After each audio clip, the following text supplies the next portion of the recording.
The person of interest arrested in Altoona, PA, in the search for the individual who killed UnitedHealthcare CEO Brian Thompson has been identified as 26-year-old Luigi Mangione.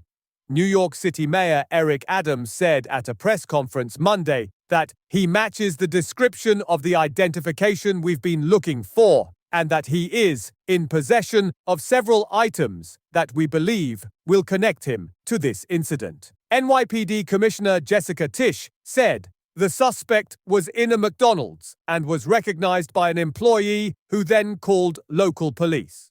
Responding officers questioned the suspect, who was acting suspiciously and was carrying multiple fraudulent IDs, as well as a U.S. passport.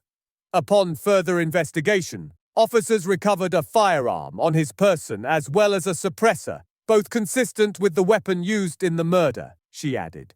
They also recovered clothing, including a mask consistent with those worn by our wanted individual. Also recovered was a fraudulent New Jersey ID, matching the ID our suspect used to check into his New York City hostel before the shooting incident, Tisch said.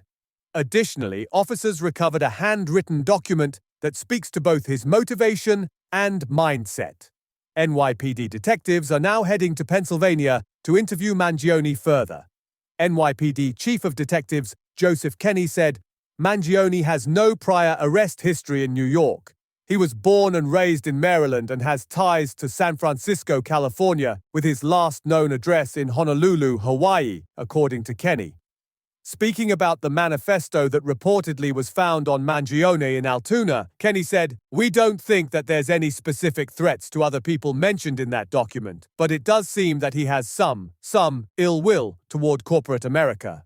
He's going to be facing gun charges there, and at some point, we'll work out through extradition to bring him back to New York to face charges here, working with the Manhattan District Attorney's Office," Kenney continued.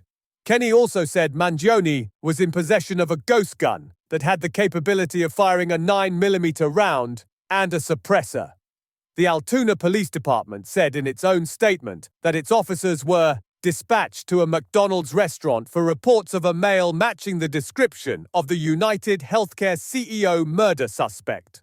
At this time, the Altoona Police Department is cooperating with local, state, and federal agencies, it also said.